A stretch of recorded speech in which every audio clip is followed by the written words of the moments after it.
जय श्री राम दोस्तों। पवन पुत्र हनुमान को अष्ट सिद्धि और 9 निधियों का स्वामी कहा गया है। आज हम आपको उनकी 9 निधियों के बारे में बताएंगे। निधि का अर्थ धन अथवा ऐश्वर्य होता है। ऐसी वस्तुएं जो अत्यंत दुर्लभ होती है, बहुत ही कम लोगों के पास रहती है और उन्हें प्राप्त करने के लिए घोर तप करना होता है। उन्हें ही निधि कहा जाता है। वैसे तो ब्रह्मांड पुराण एवं वायु पुराण में कई निधियों का उल्लेख किया गया है, किंतु उनमें से 9 निधियां मुख्य होती है। कहा जाता है कि हनुमान जी को ये 9 निधियां माता सीता ने वरदान स्वरूप दी थी। पहला, रत्न किरीट। किरीट का अर्थ होता है मुकुट। हनुमान का मुकुट अद्भुत और बहुमूल्य रत्नों से जड़ा हुआ है। इसके समान मूल्यवान और ऐश्वर्यशाली मुकुट संसार में किसी के पास भी नहीं है। औरों का क्या कहें, यहाँ तक कि स्वर्ग और देवताओं के राजा इंद्र का भी मुकुट इससे अधिक मूल्यवान नहीं है। दूसरा, केयूर। केयूर ऐसा आभूषण होता है जो पुरुष अपनी बाहों में पहनते हैं। इसे ही भुजबंद या बाहुबंद कहते हैं। हनुमान जी दोनों हाथों में बहुमूल्य स्वर्ण के केयूर पहनते हैं। केयूर केवल आभूषण ही नहीं, अपितु युद्ध में महाबली हनुमान के लिए सुरक्षा बंधन का भी कार्य करते हैं। तीसरा, नुपुर। नुपुर पैरों में पहना जाने वाला एक आभूषण है। बजरंगबली रत्नों से जड़े बहुमूल्य और अद्वितीय नुपुर अपने दोनों पैरों में पहनते हैं। हालांकि नारियों के नुपुर और पुरुषों के नुपुर में अंतर होता है। नारियां सामान्यतः अपने पैरों में जो नुपुर पहनती है उसे ही आज हम घुंघरू के नाम से जानते हैं। इसके उलट पुरुषों के नुपुर ठोस स्वर्ण धातु के बने होते हैं। बजरंगबली के नुपुरों से निकलने वाली आभा से उनके शत्रु युद्ध क्षेत्र में नेत्रहीन प्रायः ही हो जाते हैं। चौथा है चक्र।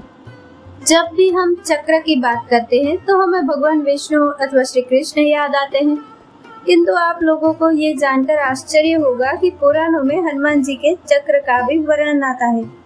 कई चित्रों में आपको चक्रधारी हनुमान दिख जाएंगे। राजस्थान के अलवर में चक्रधारी हनुमान का मंदिर है।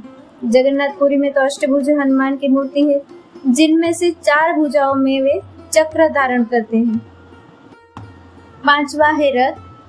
रथ योद्धाओं का सर्वश्रेष्ठ शस्त्र माना जाता है और इसी के आधार पर योद्धाओं का रथी, अतिरथी, महारथी इत्यादि श्रेणियों में बांटा जाता है। हनुमान भी दिव्य रथ के स्वामी हैं, जिस पर रहकर युद्ध करने पर उन्हें कोई परास्त नहीं कर सकता।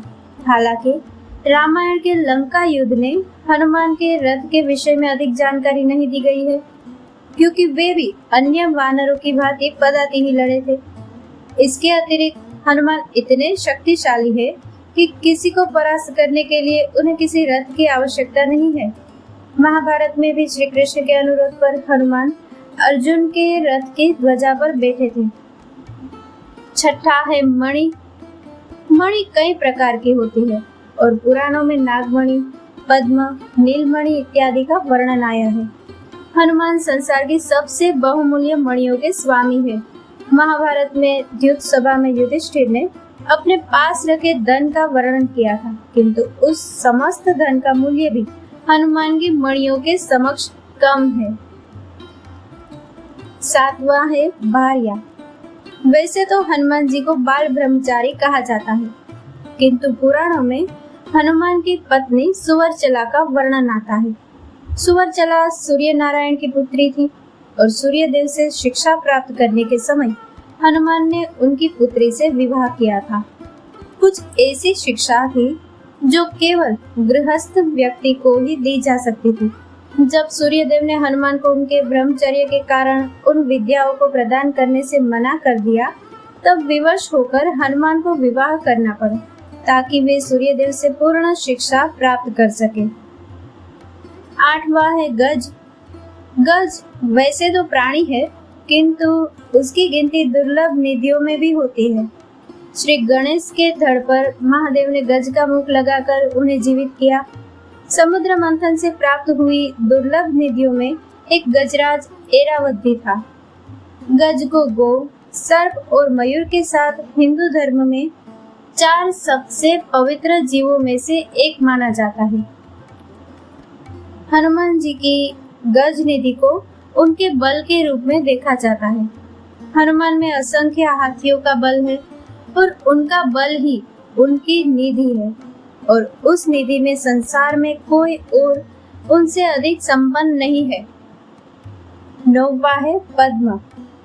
पद्म निधि के लक्षणों से संपन्न मनुष्य सात्विक गुण युक्त होता है, तो उसकी कमाई गई संपदा भी सात्विक होती है। सात्विक तरीके से कमाई गई संपदा पीढ़ियों को तार देती है। इसका उपयोग साधक के परिवार में पीढ़ी दर पीढ़ी चलता रहता है। सात्विक गुणों से संपन्न व्यक्ति स्वर्ण, चांदी आदि का संग्रह करके दान करता है। यह सात्विक प्रकार की निधि होती है, जिसका अस्तित्व साधक के परिवार में पीढ़ी दर पीढ़ी बना रहता है।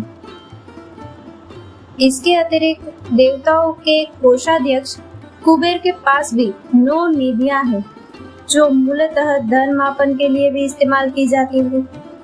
तो इस प्रकार हनुमान और कुबेर दोनों 9 निधियों के स्वामी हैं, किंतु उनमें अंतर ये है कि कुबेर वो निधियां किसी को प्रदान नहीं कर सकते, किंतु हनुमान जी इसे योग्य व्यक्ति को प्रदान कर सकते हैं। इसीलिए हनुमान को अष्ट सिद्धि और 9 निधि का दाता कहा गया है।